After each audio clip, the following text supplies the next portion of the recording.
This is Magistrate Elizabeth Waters. I'm going to swear you in. Could you please raise your right hand to the extent that you possibly can?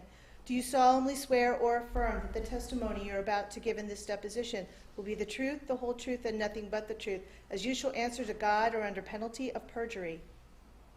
I do. Thank you. Okay. Counsel, for the plaintiff, could you please make a formal appearance? Thank you, Your Honor. Warren Edwards, Ron O'Brien, Casey Chapelier, and Barbara Farnbacher for the state of Ohio. Thank you. And counsel for the defendant? Responded, excuse me. Yes, good afternoon, Your Honor. Bob Kratos on behalf of Michael Slater. Okay. The magistrate will just note that this is case number 16 CV H12-12189, Franklin County Prosecutor Petitioner versus Michael W. Slager, Respondent. Pursuant to the court's January 25th, 2017 order, this matter is here for the taking of a deposition to perpetuate testimony. The magistrate will also note that the court issued a protective order in the case a little after 2 o'clock yesterday, and that will govern how things go today. Okay. Counsel? Very good. Thank you. Counsel, before we begin, I just want to allow each side to deal with any preliminary matters or objections that they need to make to preserve the record before we begin with the deposition. Is there anything on behalf of the petitioner? I don't believe so. The judge has issued orders, and I think all parties can abide by them. Thank you. Counsel? Your Honor, please. And again, you need to push the button when you're talking at the table. Please note our ongoing objection to this procedure, including any objections to any irregularities, starting with swearing the witness in all the way through the conclusion of her testimony. Thank you. Thank you. Okay, Mr. Edwards, you may proceed. Thank you, Your Honor.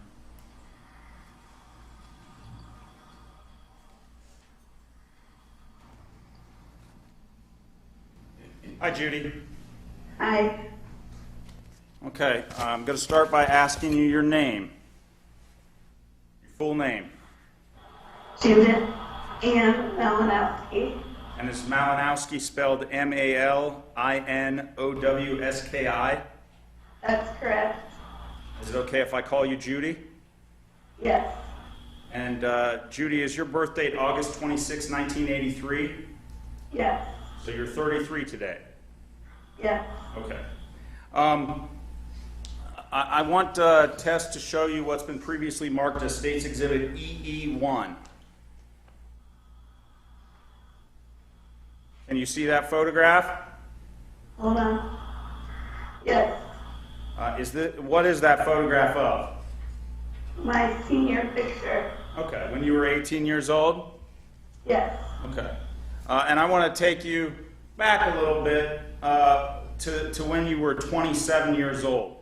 Did you have a diagnosis and a surgical procedure when you were 27 years old? Yes. And was that for cervical cancer? Ovarian cancer. Okay, thank you. And you had some complications as a result of that surgery, correct? Yes.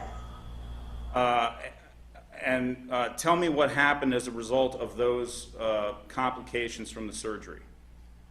I was placed on very strong painkillers, Oxycontin, and Percocet. I got addicted to them.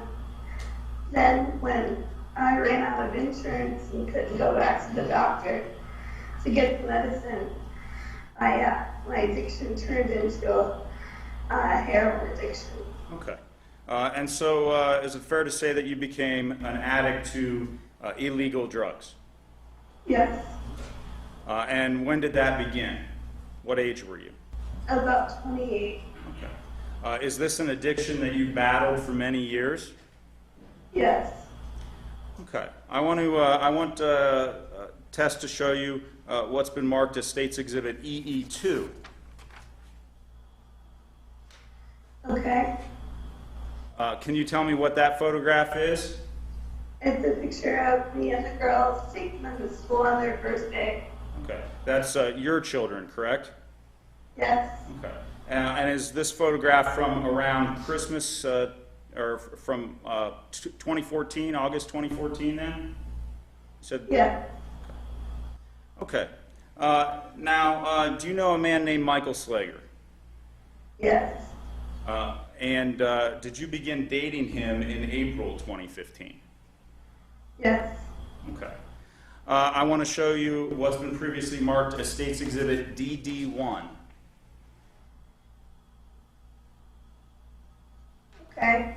Do you recognize the person depicted in that photograph? Yes, that's Mr. Slager. Okay, that's the man you started dating in April 2015. Yes. Okay. I want to talk to you about Sunday, August 2nd, 2015. Do you recall that day? August 2nd, 2015. Yes, I do. Okay. And on that day, were you with Mr. Slager? Yes. And where were you with him? Well, we had went a couple places, but he had took me to Speedway after leaving the rehab center. Okay, let's talk about that for a minute. After leaving the rehab center, we're talking about Parkside Drug Rehab? Yes. Okay. And it was the plan to check you in there, correct? Yes. But you weren't ready to go. Is that fair to say? Sure. Do you have some things you wanted to do before you went? Yes. Did those things include talking to your children that we saw earlier? Yes. And talking to your mother? Yes. And how about getting some cigarettes? Yes. You smoke cigarettes, correct? Yes. At least you I did. used to. And you smoke a particular brand, correct? Yes. What was that brand? Marlboro Black Reds. Okay. And you were out of them on August 2nd, 2015, correct? Yes. They let you smoke cigarettes in Parkside Rehab? Yes, they do. And so you needed to take some with you. Yes. So when you were with Mr. Slager, you indicated that the two of you stopped at Speedway. What did you stop there for? To get cigarettes. Did both of you go in to get cigarettes? Or did No. only... Who went in? He did. We were arguing back and forth. Either one of us were very happy with each other. Okay. And what did you do when he went in to Speedway to buy cigarettes? He was extremely upset with me, so I tried to sneak out of the truck and around behind the Speedway building. Okay. And this is the Speedway at 376 Agler Road, right? Yes. So while he went inside, you got out of the truck and went behind that Speedway. There's a bank there, right? Yes. And what happened as you stood behind that Speedway? Mike came in a matter of no time at all around in his truck. He saw me and immediately slammed the truck in the park, got out, demanded that I got into the truck with him, called me all sorts of names. We argued for a good 5 to 10 minutes, and then I threw my pop on him. You threw a pop on him. Yes. Did you splash it on him or actually throw the cup at him? I threw the cup at him. Okay, and this cup, was it a hard plastic or paper, or what was it made out of? I believe it was a styrofoam cup. Okay. Did the drink get on him? Yes. What was his reaction to this? He was extremely upset. And what did he do? He ran around to the other side of his truck, and he got his these cans of gasoline that he had kept in the back of his truck. It was really big and had a lot of gas. He ran around to me and started pouring gasoline, started up my head and worked his way down. Some got in my throat as he did that. And, that burnt really bad. The gasoline in your throat burnt really bad? Yes. And what happened as a result of having this gasoline poured on you? He then set me on fire. Well, let's slow down a little bit. Before that, did you remain standing, or were you standing when he poured the gasoline on you? No. When he poured the gasoline on you, were you standing? No. Go ahead and tell us how you were when he poured the gasoline on you. I had fell down and I was leaning on my right side, holding myself with my right arm and hand. Okay. So did you fall down as a result of that burning sensation from the gasoline? No. Okay. What caused you to fall down? I fell down completely the rest of the way. But I originally had fell down because he had pushed me. I tripped when I was running from him. Okay. You tripped? Yeah. Okay. When you trip and you're falling and you're laying there holding yourself up on one hand, and he's pouring gasoline on you, what's his demeanor as he's pouring the gasoline on you? Evil, just completely evil. He's not responding to any of my cries for help. He won't tell me why. He just is like, you want to throw something on somebody, you want to throw a cop on me, see what I'll do to you, bitch, and how do you like this, and just all sorts of vulgar names. Okay. So Judy, was this a joking demeanor? You poured something on me, I'm going to No. pour something on you. Ha ha! Isn't this funny? No, it was an evil demeanor. Okay. After he poured the gasoline on you, what happens next? He backed away from me for about 30 seconds, and I kept telling him to please help me and stop, and I'll get the truck, I'll go with you. You know, why would you do this? And I looked at him, and he pulled a lighter out of his pocket, and he started walking towards me, and I just remember crying and begging for help, and he let me on fire, and the look in his eyes went black, literally, after I was set on fire, and he backed away. His eyes just turned black as I screamed for his help. Okay. He did nothing. Okay. So this entire time you're asking for help, but did you make up with him in any way during these 30 seconds between him pouring gasoline on you and pulling out the lighter and setting you on fire? No.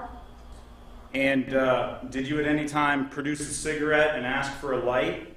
No. Okay. As a matter of fact, did you have any cigarettes on you? No. Okay. Before we get into that being lit on fire, I want you to look at State's Exhibit D28.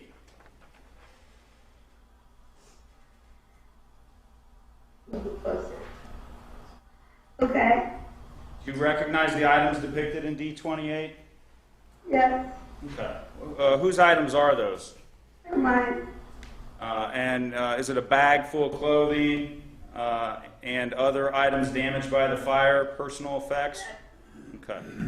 I want to direct your attention to what appears to be a cigarette box. Do you recognize that cigarette box? Is that? Where's the cigarette? Yes. Okay. On the right side of the picture? Yes. Okay. I'm going to show you D8 as well. Okay? Is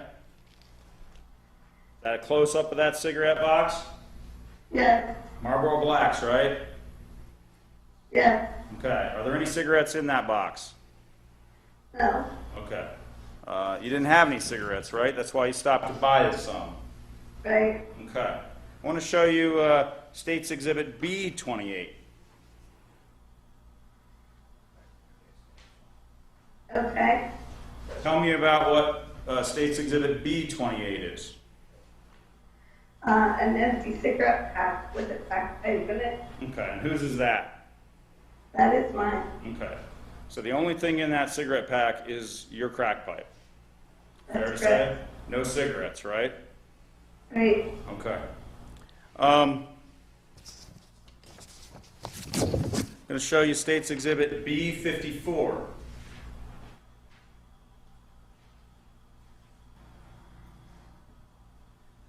Okay. This is a cigarette found at the scene. Is that your cigarette? No. Do you have any idea where that cigarette came from? No. Okay. I'm going to show you State's Exhibit D15.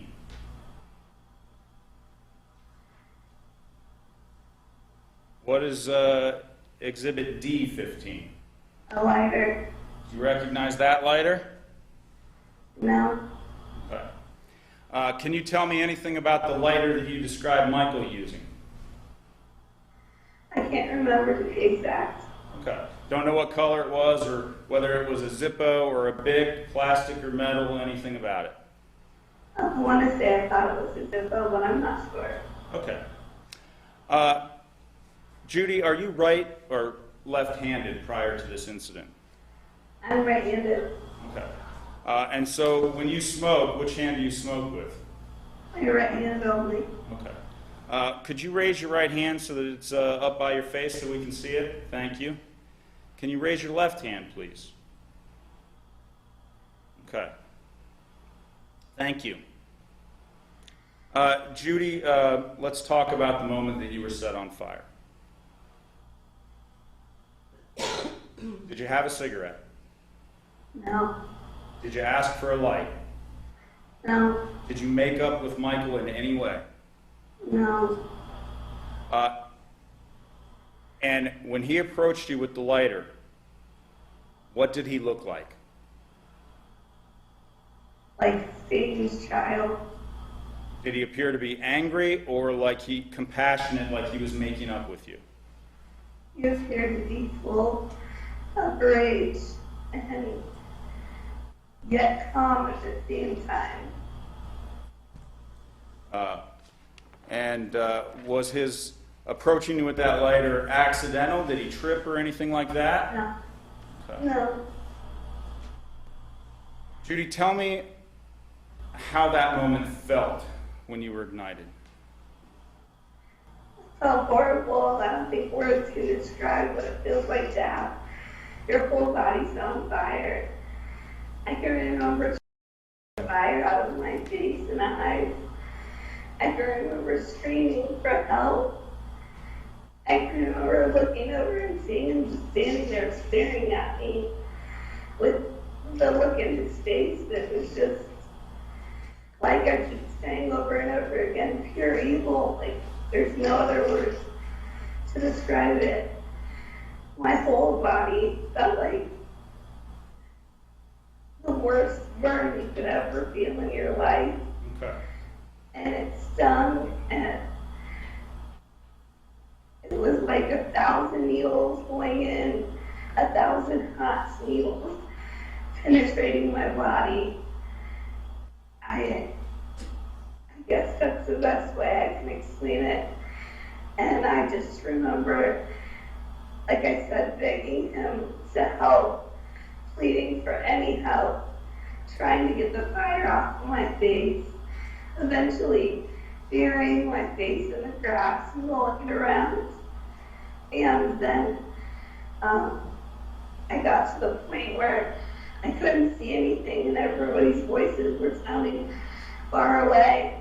I could tell there was definitely somebody around, but I couldn't hear him or make it out. I thought for sure I was dying.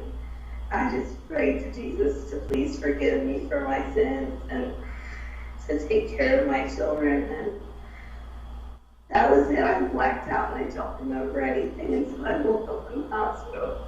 And so, First, can I just make sure if there's something else Mr. Craypants wanted to say with regard to your objection? Anything? Okay, that's fine. Judy, so just to be clear, you don't remember who came to your aid? No.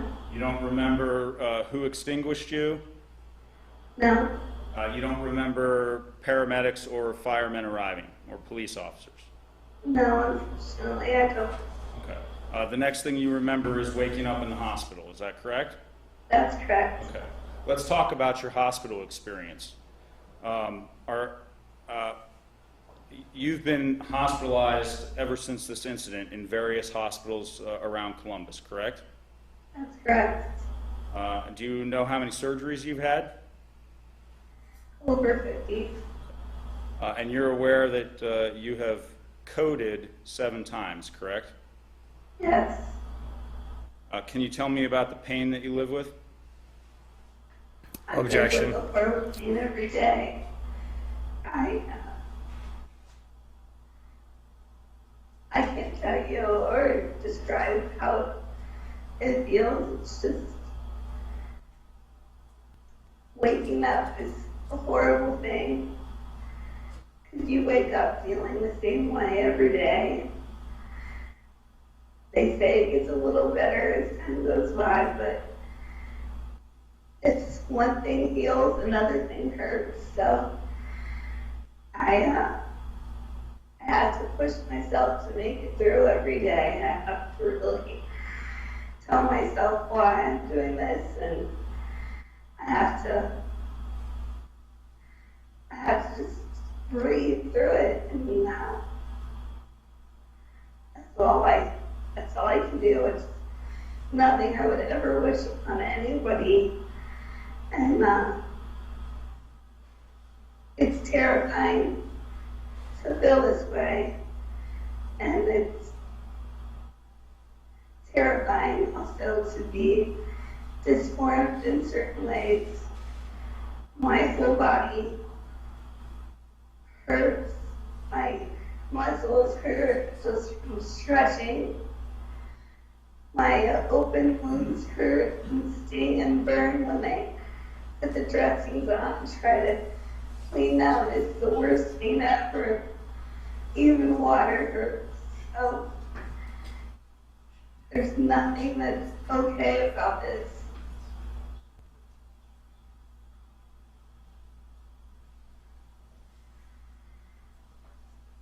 Sorry, Judy. Okay. You understand the prognosis is not good, correct? I know. But you're fighting against it, right? Yes. I don't believe I have any other questions for the witness. I think Mr. Crapence may have some questions for you. Okay.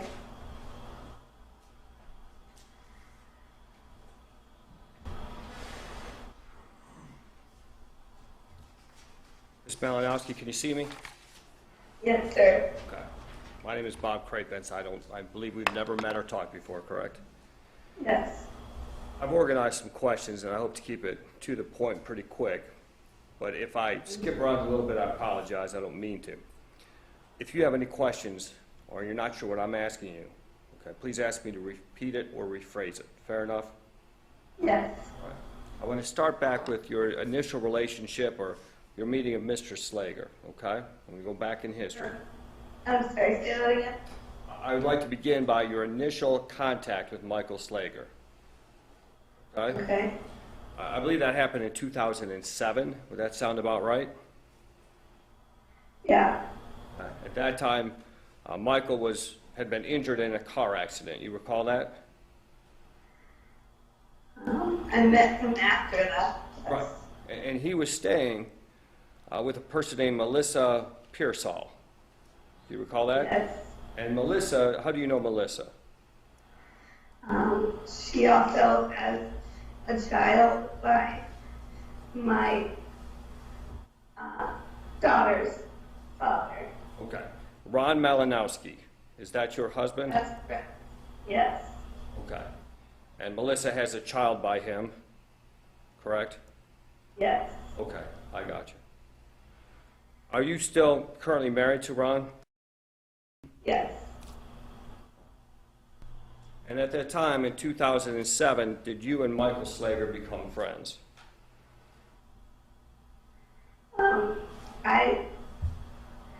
I guess we were all kind of got to click together, yeah. Okay. It was a group of us. And then, after a number of months, I think you and Ron Malinowski had a falling out. Is that fair to say? He cheated on me, yes, And you found out about it. through Mike, Your Mike. Okay. yes. And after that point, you two, your relationship developed into a more physical relationship. Is that fair to say? Not really. Mike said that he had always had feelings for me and professed that he loved me, but he was also dating friends of mine, and I was also pregnant. So no, there was nothing really physical other than maybe some cuddling or hugging. Okay. During the time, shortly after that, so we're clear, Michael Slager went to prison, did he not? Before he went to prison, you and Michael and this little clique, you were snorting Percocets and Oxycontins or oxycodones, correct? Correct.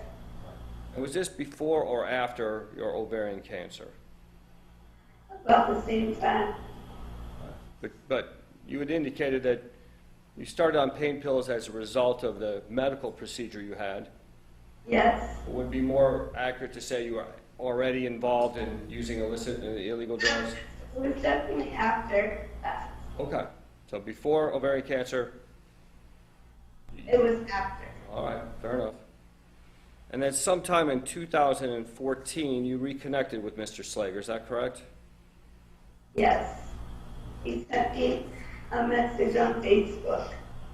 Well, did you not send a message to Miss Amy Wicks through Facebook trying to reach out to Mr. Slager?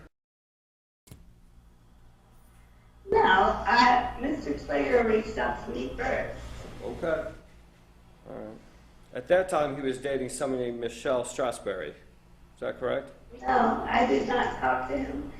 Michelle had already been deceased when I met up with Michael. She had died from a heroin overdose, was your understanding? Yeah. At that time, you were living up in New Albany, is that right? Yes, I was clean and I had my own apartment and I had my kids. Okay. Were you employed at that time? No, I was getting Social Security disability. Okay. And the nature of your disability, if I may ask? Lung cancer and some other things.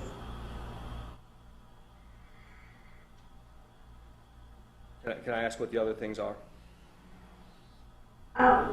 Just some mental problems that I was battling from my past. Okay.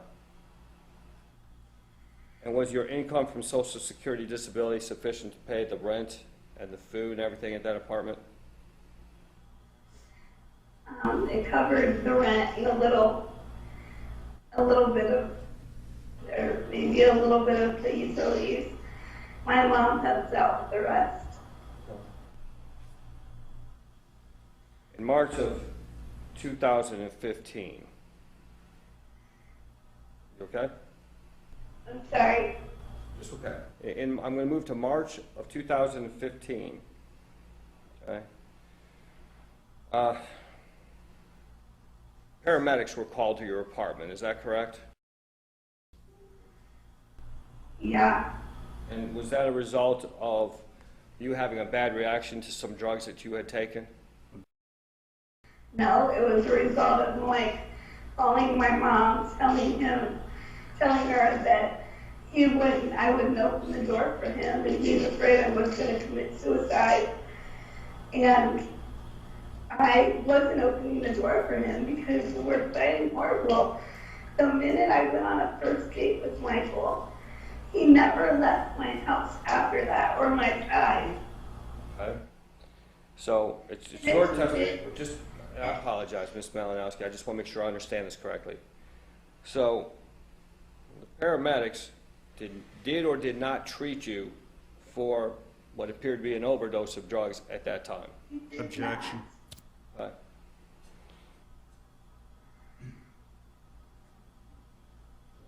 And it was Michael who called the paramedics, was it not? Mike or my mom, one or the other. Were you passed out at that time in the bathroom? No. All right.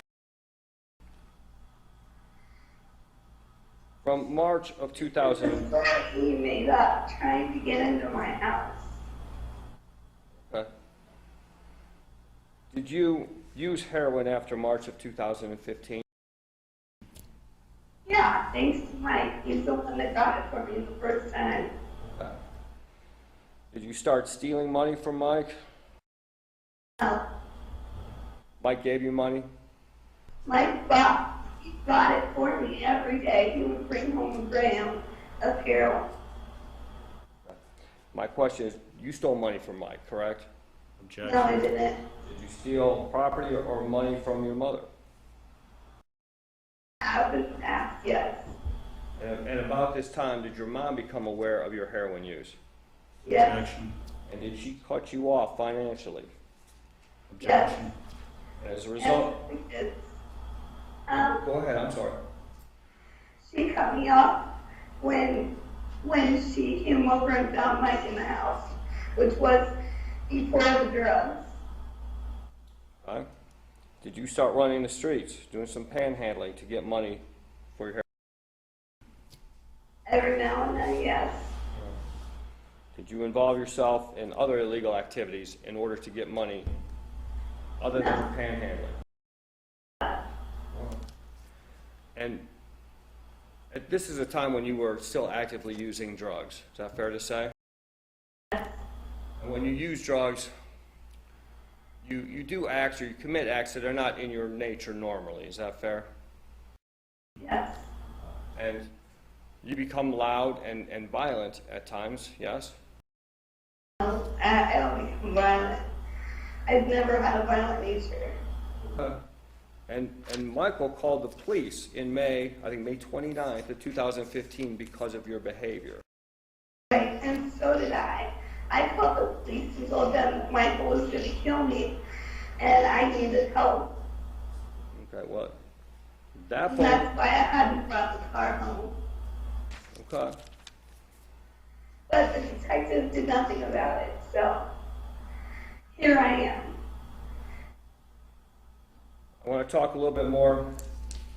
Did you ever take televisions that Michael provided and either pawn them or sell them for money for drugs? One that was his that he bought to replace the TV of mine that he broke. Okay, and where did you sell that?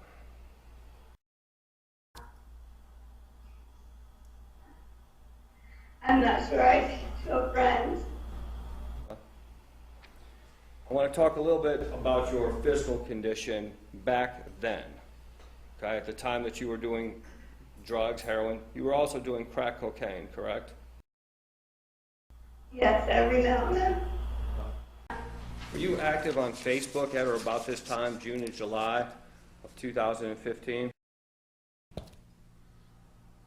I'm sorry, say that again. Hey, I'm sorry. Were you active on Facebook during this period of time of your multiple hospitalizations? Sometimes, but sometimes not. On Facebook? On and off. Okay. And on Facebook, did you refer to Michael Slager as your husband? As my husband? Yes. I don't remember. Maybe in a joking manner I said, my hubby. Certainly not in a mean-spirited way. No.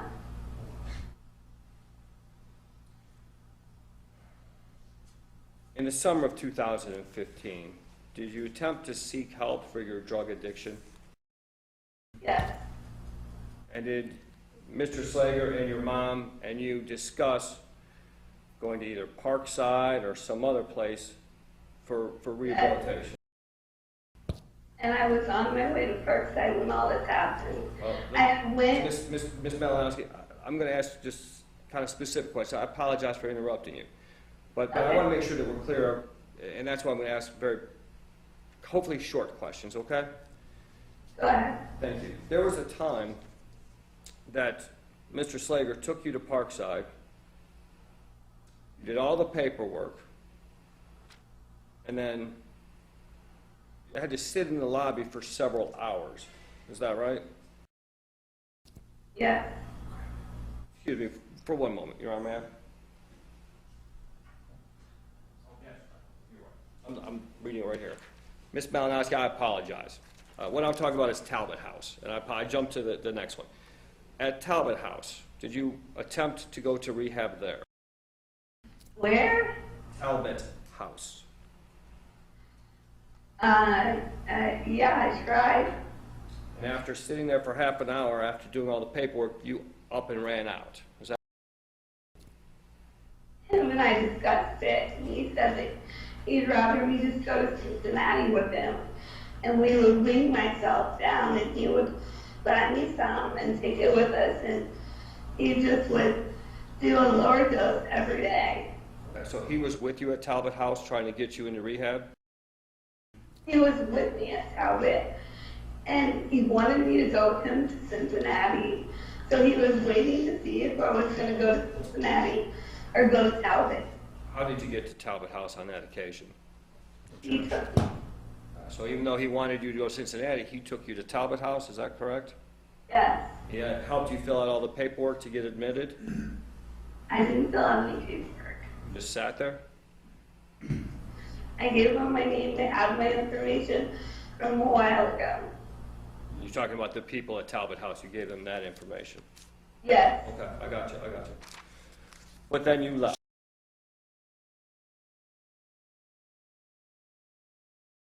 So noted. And at Talbot House, you were not allowed to smoke, is that correct? You recall that? Right. Okay. And that's one of the reasons you decided not to go to Talbot House is because you weren't able to get to your cigarettes.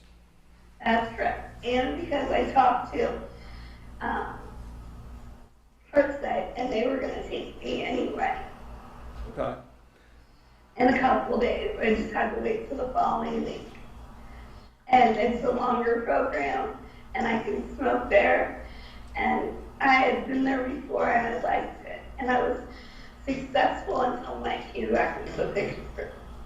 At this time, were you taking Suboxone? At what time? At the time that you had entered and then left Talbot House? When I left Talbot. Correct, Talbot House, excuse me. Yeah, were you taking Suboxone, let's call it the summer of 2015? At one point in time, yes. Was that prescribed to you? Yes. And can I ask who prescribed it? Dr. Valentine. And were you able to afford that prescription? I'm sorry. Were you able to afford that prescription of Suboxone? It was very expensive. We could get sometimes I could afford the whole thing. Ms. Malinowski, Michael Slager worked at the construction industry, correct? Yes. And he had a job that was waiting for him down in Dayton. Do you recall that? No. And he took, let me ask you this, he had a crew of people working for him, did he not? I wouldn't call one person a crew. So you're indicating he had one person working for him, not 10 or 12 people working for him? That's correct. He had a guy that he was partnered with, and then a Mexican that he treated horrible and paid way under minimum wage. Did you go with Mr. Slager to a job site that was outside of the Columbus area? Yes, one down in Cincinnati. You believe that was in Cincinnati? Yes. And you would stay with him for 2 or 3 days at a time and then come back to Columbus? Yes. Okay.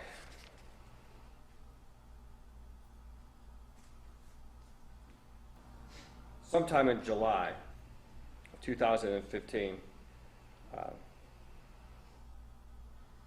did Mr. Slager find you at a hotel room on Bryce Road?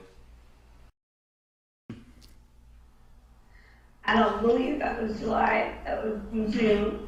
Okay. And yes, he did. That was a result of you running away for 5 or 6 days and having no contact with any family or Michael or anybody, right? Right, well, as soon as I had contact with family, they told him where I was. And the reason And he had been hitting me, beating me, and was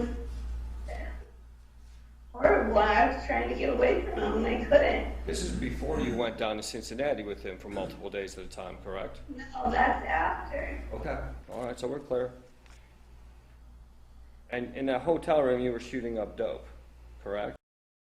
I'm sorry. Shooting up dope in that hotel room on Bryce Road? Not the whole time, no. Your continued drug use over the period of that summer, did that affect you physically? Yes, When you get addicted and then you try to stop, you get what's called dope sick. Is that fair? that's correct. It messes with your whole system. You start vomiting and diarrhea, dehydration. That's correct. It also messes with or affects your ability to think clearly. Is that fair to say? I think you can still think. Right. But your thought process has changed somewhat. You start doing things you otherwise wouldn't do to avoid that being dope sick. Okay. Michael never did heroin, to your knowledge, did he? No. At some point, your mother refused to renew the lease in your apartment. Isn't that true? Yes. And that was a result of the fact that you were still doing drugs, despite the fact that she didn't want you to do drugs. She knew about your drug use. Is that true? Yes. You had tried to hide it from her for some period of time, but she found out. Yes. She essentially cut you off again and said, I'm not going to renew your lease. You're going to get inpatient treatment, right? Yes. And what happened to all your furniture and property in your apartment? So what? All the stuff in your apartment. Well, first off, everything in my apartment belonged to me, and it was all put in the storage unit. Who put it in the store? It's Michael. Michael put it in. Michael, go ahead. I apologize. I just want to be clear. Michael's the one that put this stuff in the storage unit, correct? That's correct. I was getting ready to say that. And that was at the request of you and your mom. Not me, but my mom. Your mom asked Mr. Slager to assist you in moving your things out. Is that fair to say? Yeah, but I wouldn't go near Michael at that time. I was trying to avoid him at all costs. Okay, well, let me ask you about that. On August 1st, this would be the night before August 2nd, okay? You and Mr. Slager got into an argument about your drug use, the amount of money he was spending on you so you didn't get dope sick, things along that line, correct? Yeah.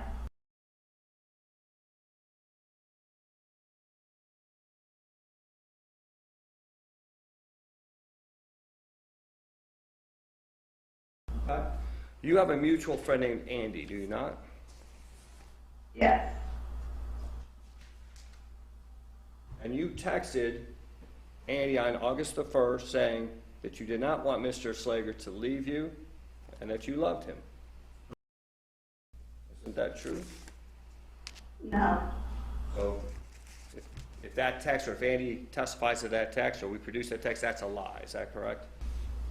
I do not believe that I sent that text in August to Andy. I had asked Andy not to tell Mike where I was. So are you saying I never texted Andy saying I love Michael Slager and I don't want him to leave me? Not at the end of our relationship now. When is it you believe you sent that text? I mean, I probably said that I love Michael lots of times, but When would be the most recent time before August 1st that you would have sent that text? I don't know. I don't believe I ever sent a text saying that I don't want him to leave me. Because I never thought he would leave. I wanted him to leave.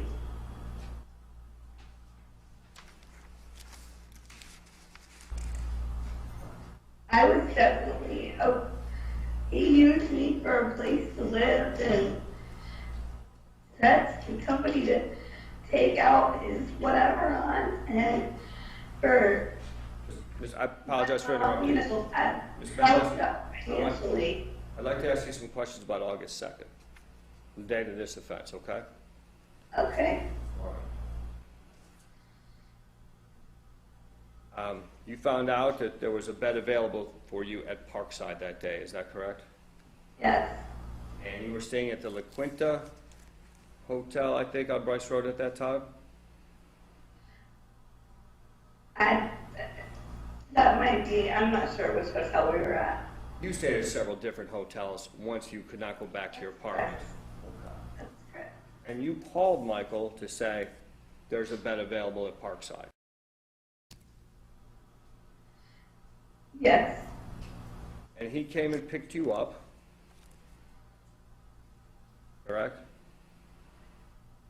he was with me. Okay. So your recollection is he was actually with you when you found out that there was a bed available? Yes, He took you to Walmart, yes?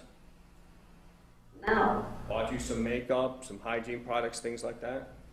no, Did he take you to Burlington Coat Factory to get some clothes? no, Did he take you to a thrift store to find the stretchy pants that you were looking for? not that day, no. You had said on direct examination you went to several places. First, What? when Mr. Edwards was questioning you, you said you went several places before you went to Parkside. Where did you go? I went to the thrift store. There I did go, but I had to steal half my clothes. And he went by his mom's, and I got out of the truck and started walking because his whole family hates me. And that's when our fight started. His mom lives right down the street from that Speedway. Ma'am, I'm just trying to figure out what happened that morning of August 2nd, okay? Okay, So he left you after you found out there was a bed for Parkside. He left you, correct? he took me to Parkside. But you said you went other places first. I'm trying to find out where you went. We went to the thrift store. We drove around. We went and met my dope boy. You picked up dope on your trip to Parkside? Yes. And in fact, Objection. It for me. He went in and got it for me. Michael dropped you off at Parkside, correct? Yes. And he drove away. That. I didn't want to go yet until I had met with my mom and kids.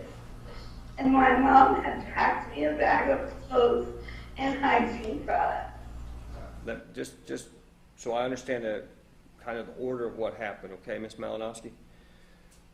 He dropped you off at Parkside and he drove away, correct? He didn't drive away. He turned on the next street and turned around. Okay. He left the parking lot and then turned around and came back into the parking lot, is that fair? That's fair. Okay. And at that point, you were leaving Parkside. I never went in. Okay. You pretended like you were going in, and then when he left the parking I lot, you, didn't pretend like I was going in.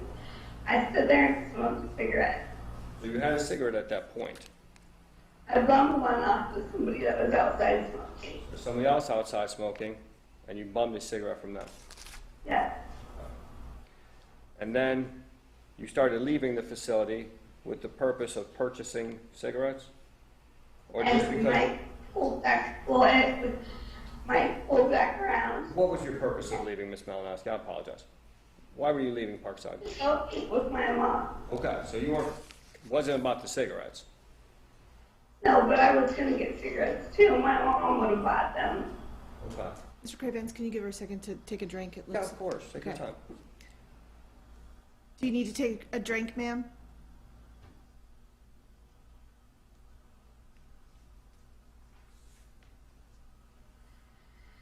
Thank you. Go right ahead. Okay, thank you. You got back in his truck, correct? Yes, And then you went to the Speedway. yes. And when he went, and the reason is, at Parkside, you're not allowed to bring in open packets of cigarettes, are you? That's correct. They've got to be sealed and closed to make sure that you haven't hidden things like crack pipes or whatever inside those packs. That's correct. So you needed brand new packs of cigarettes, otherwise they wouldn't let you have any cigarettes in. Yes. And the idea of stopping at Speedway was so that he can get a pack for himself and a pack for you. Right? Yes. Okay. And you both smoked the Marlboro Black 100s? Yes, but he smokes menthol and I smoke non. I see. And when you don't get menthol, are you I hate to say brand loyal, but is it menthol or nothing, or menthol or whatever I have? What? You only smoke menthol, or on occasion do you smoke non-menthol cigarettes? No, I don't smoke menthol at all. Oh, I'm sorry, I apologize. Oh, I'm sorry, Ms. Malinowski, I confused it. Okay. If there's nothing to smoke or menthol, are you going to choose nothing or menthol? after a period of time, I might break down and smoke a menthol cigarette or a couple of hits of it. You got out of the truck at the Speedway and you went behind the building, is that correct? That's correct. And Michael found you there and you were getting ready to shoot up some dope. Is that fair? No, it wasn't. Had you already done the dope that you say you bought that morning? Yes. And where did you do that? He took me to a bathroom somewhere, and I did there. Where? I don't know, I'm sure it was a fast food restaurant or something. So at this time, when everything happens, you're high on what? What? What kind of dope did you do? I did heroin. You also had perks that day, did you not? Percocets. I don't think so. What about crack cocaine that day? I didn't have any crack cocaine. I had a fight with no crack cocaine. All right.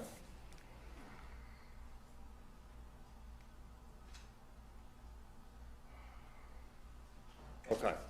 I don't mean to embarrass you, but I want to talk about an incident in which you lost some hair off of your head prior to August the 2nd. You know what I'm talking about?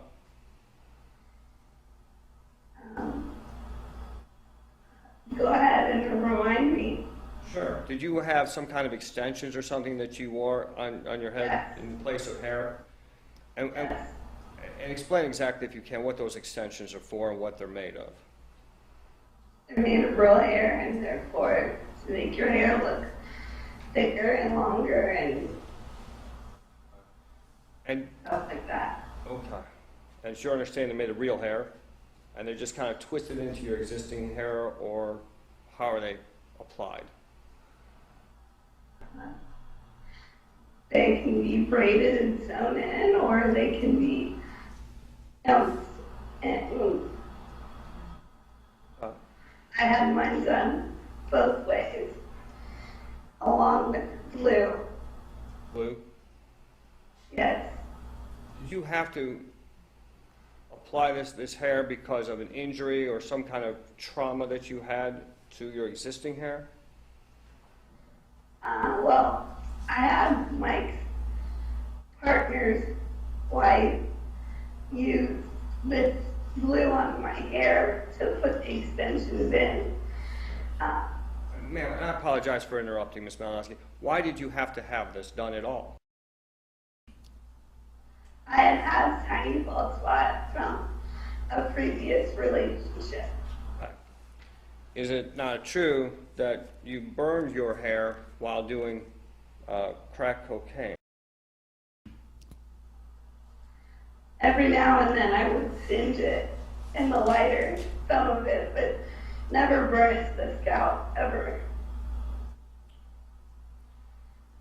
Can you tell us what you were wearing that morning of August the 2nd? I don't remember. You remember getting dressed that morning? No, I don't. Don't remember where you went to do drugs, but you knew it was a bathroom of some kind, correct? I've been through so much, sir, unfortunately. I don't remember a lot of things, but I wish I would. It'd be fair to say that the trauma you've suffered has affected your memory? Yes, Say that it has affected your ability to recall events accurately. I'm sorry, regret that. Would you agree that because of the trauma that you have suffered, your ability to recall events accurately has been compromised? My ability to what? Recall events, remember things. I can recall the events, but the many details of them is what's hard for me to recall. You have to understand, on August 2nd, I was set on fire, thrown on the ground, and burnt to 95% of my body. I understand. What I'm trying to get to Really is, hard for me to try to keep track of everything that happened Okay. in this horrible relationship. I appreciate that. Ma'am, I'm going to ask some specific questions about that then, okay? And I'll try to keep them to yes, no questions if it makes it easier. In preparation for your testimony today, have you met with somebody from the prosecutor's office? I haven't met with anybody from the prosecutor's office in preparation for today. Today, no. I don't mean meet today, Ms. Malinowski. I mean in the past. Has anybody reviewed with you your testimony? No, they just told me what the testimony is about and what I need, why we're doing it, and that's about it. Let me ask this. You were shown some pictures today during the direct examination. Yes. Had you seen those pictures before?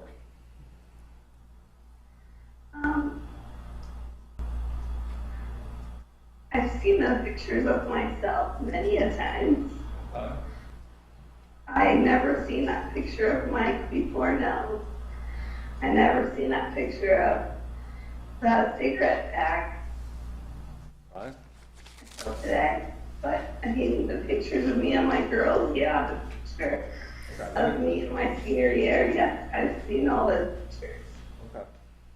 Did you talk with members of the police department at the hospital immediately after this event? I think they woke me up long enough to ask me who did this to me, and I said Michael Slager. Okay, so that's your memory of the conversation that you had, or is that something somebody told you? That's the memory of what I remember. Okay. So your memory is that they woke you up, they asked you who did this to you, and you said Michael Slager. Yes, and I was in extremely a lot of pain, and they put me back to sleep. Understand. Would you say that your memory of that conversation is as accurate as your memory of the whole event?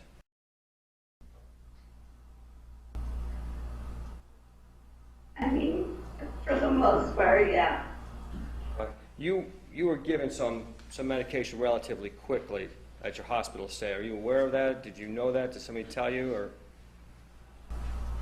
I'm sure that I would have had to be. but you don't have an independent memory of that yourself. Is that fair? Yeah. Do you recall wearing a hoodie that day? A hoodie. Hoodie. Yeah, hoodie. I would wear a hoodie a lot of times. Do you recall that you wore one on August 2nd? I don't remember if I had a hoodie on or not. Talked about an argument that you and Michael had on the way to the Speedway, correct? What about it? You mentioned you had an argument. I'm just trying to give you a starting point for my next few questions, okay? And at some point, you either threw a pop or spilled a pop on him, correct? That was after he went to the gas station, and I had ran behind the gas station, and he had insisted I get in his truck, and he was very upset. And I know when he's angry like that I'm going to get hurt. Ms. Malinowski, I apologize for interrupting. My question is, did you pour something or throw something on him? That's my only question. When I went, after we had went behind the building Okay. and was yelling at me, yes, I threw a pop at it. Ms. Malinowski? Yes. And I apologize again. I'm just trying to make this as simple and clear as possible. So if I ask if something happened, I'm not asking when, I'm just, please answer yes, it happened, or no, it didn't, so my notes are clear. Now, you threw a pop on him of some kind, correct? Or something like that. Is that fair to say? I threw a pop on him, yes. Okay, all right, all right. And were you standing or seated in the truck? Where were you when this happened? I was standing in the grass, And where was Michael? standing probably 5 feet in front of me. So he was, On the blacktop. so he was not in his truck at the time? No, And the pop didn't get all over the front seat of his truck or anything like that, correct? no. And then once he did that, or once, I apologize, once you splashed him, it's your testimony, then he immediately grabbed a container that contained some gas from the back of his truck. Is that correct? That's correct. And he proceeded to douse you starting, I think you said, from the head on down. Is that That's right? correct. And you stayed there? You just stood there, or were you laying there? Or tell me what your position was. I went from sitting to laying really fast, and So would you, and I apologize for interrupting you, just so I'm clear. So the very moment he was pouring gas on you, you had already sat down. Is that fair? I had tripped. So, okay, I apologize. But you were on the ground before the Yeah. gas ever touched you, correct? Yeah. Okay. And you never stood back up from that grass or that ground again, correct?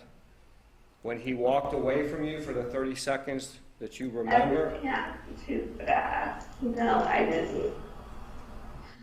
here's, I think I was having an issue with my shoes. here's my question, and I apologize.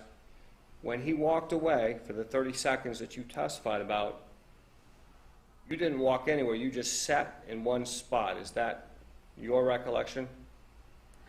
Yes, I was trying to gather up my stuff, and I had an issue with my shoes. I was going to change. In fact, when this gasoline got on your top garment, which I believe to be a hoodie, do you recall that you took that off, took the hoodie off? I took the hoodie off. Well, I'm asking if you remember that. No, I don't. Okay. And where was your backpack at the time, your pack of belongings? It was down behind me. Okay.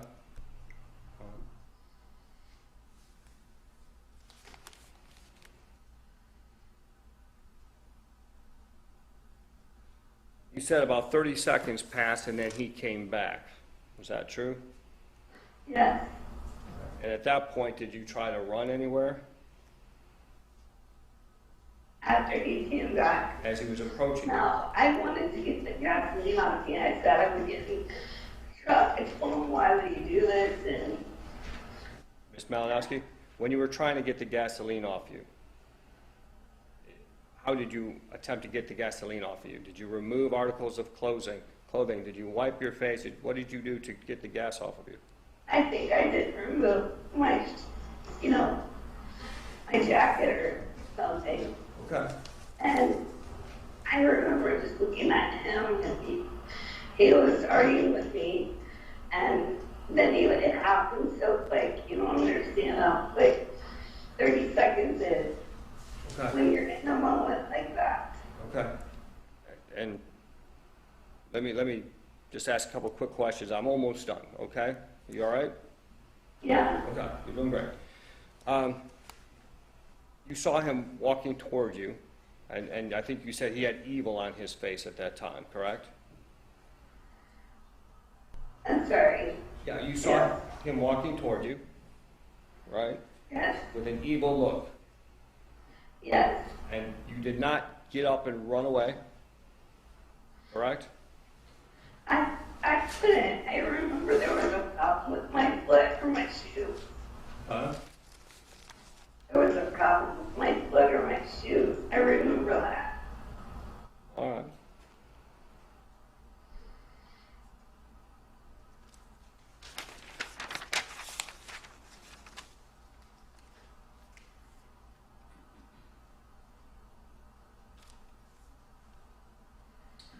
As far as the lighter was in Mr. Slager's pocket, is that correct? I'm sorry. The lighter that you testified to. You said he pulled it from his pocket. Yes? I thought that he got it out of the truck, but maybe he got it out of his pocket. Is it fair to say that your memory about that isn't clear? Yes. In fact, I think you said you thought it was a Zippo. He turned around. My question is, did you say you thought it was a Zippo? I don't think it was. Did you ever say to somebody that you thought I it never was? saw the lighter. It's very unclear. Okay, fair enough.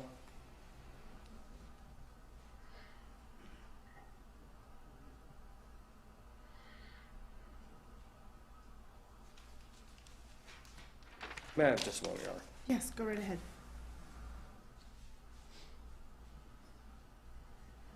Is he done?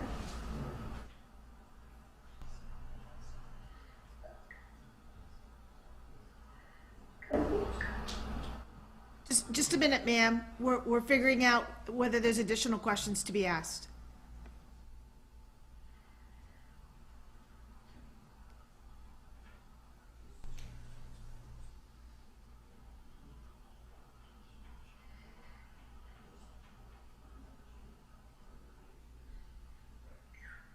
All right, thank you, Your Honor. Ms. Malinowski, I appreciate your patience. I don't have any further questions for you.